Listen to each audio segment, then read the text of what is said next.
Bonjour et bienvenue dans cette nouvelle vidéo, donc une vidéo session comme je fais régulièrement. Donc là, celle-là, je voulais la commenter parce qu'on m'a fait beaucoup de demandes pour que je mette un petit commentaire sur mes vidéos. Alors là, on est à l'Open d'aujourd'hui, hein, donc aujourd'hui on est le 26 février. Ouais, c'est bien ça, 26 février, donc 15h30, on a eu l'Open. Une Open un peu compliquée parce que au niveau des niveaux dynamiques et statiques que j'emploie, on était un peu, on était coincé en fait entre des supports et des résistances. Donc j'ai passé le message. Donc à mes mentorats, attention à l'open, pas trop vite se jeter dessus, parce qu'on aurait pu avoir un souci avec les achats. Et effectivement, c'est ce qui s'est passé, hein. On a eu la confirmation dès l'open. On a eu donc le marché qui a retracé. Et puis là, donc ça a bien pété les niveaux statiques et dynamiques que j'avais en tant que support. Donc on a bien cassé les supports. Donc là, on passe en version vendeur sur les niveaux dynamiques. Et donc on va voir, là c'est une session assez courte, hein. J'ai juste fait un trade. Et en fin de compte, voilà, pas besoin de faire 50 trades quand on fait du scalping en order flow. Vaut mieux rentrer précis et optimiser son trade un maximum que en fait faire 50 trades dans une session, ça sert strictement à rien. En tout cas avec ma stratégie. Donc là on a le marché qui retrace. Là j'observe donc un niveau aux alentours de 85, hein, mon niveau dynamique est au niveau de 85. Donc là le marché est trop bas pour moi, je vais attendre qu'il remonte et puis on va voir ce qui va se passer. Donc s'il faut je mettrai pause. Donc là, il fait des plus bas, il retrace un petit peu. Pour moi, il n'a pas assez retracé. Donc on va attendre mes niveaux, tout simplement.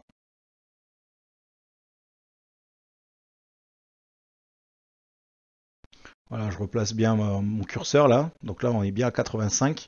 Donc je l'attends à 85, à proximité, hein, ça peut être à plus ou moins un point, hein, donc plus ou moins 4 ticks. Voilà, dans cette zone-là, je l'attends ici. Là. Je l'attends ici et il devrait théoriquement se passer quelque chose. Voilà, là le marché décale, arrive dans ma zone, hein, arrive sur les 85. Et là, on est arrivé sur mon niveau dynamique. Donc maintenant, on va attendre un de mes setups, s'il se réalise ou pas.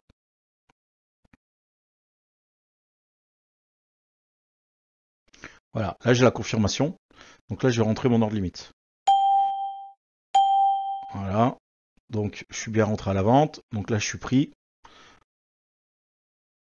Là, je vais décaler mon TP. Il est un peu trop bas. Voilà. Comme ça, on assure du gain. Voilà, on a fait TP1. Je protège ABE. Et maintenant, quoi qu'il se passe, le trade est gagnant. On a fait TP1 et on a protégé notre trade, notre stop étant positif.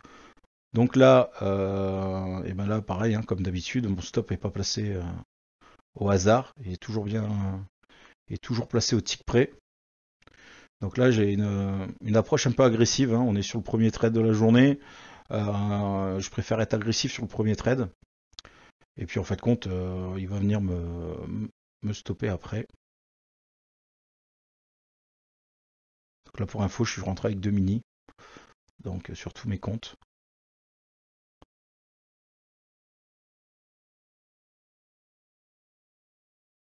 Voilà, encore une fois, là je protège agressivement. Pareil, hein, pas de l'agressif, y a pas de, c'est pas un stop suiveur qui va suivre à 4 ticks automatiquement ou à 5 ticks. Voilà, on va placer nos stop suiveurs vraiment avec ce qui se passe dans l'order flow. Et là, c'est soit ça casse par le bas et on continue à le suivre, soit ça vient toucher mon invalidation et ensuite le marché pourrait remonter encore un petit peu pour revenir chercher mon niveau dynamique qui se trouve au-dessus de nous. Et là voilà. Et là je me fais stopper. Et puis ensuite le marché va remonter sur mon niveau. Et puis bon, moi j'avais décidé, j'ai un objectif par jour, je l'ai atteint. Donc voilà, ça permet de faire des séances assez courtes. Donc ça se passe pas tous les jours comme ça, hein. On fait souvent des TP1, BE, mais quand on a une belle impulsion, voilà, on perd pas pied, on contrôle ses émotions, on a juste à suivre avec notre stop suiveur, le mettre à des endroits bien stratégiques. Et puis voilà, le job est fait. Alors n'hésitez pas à nous rejoindre sur le Discord. Et puis je vous dis à bientôt. Ciao ciao.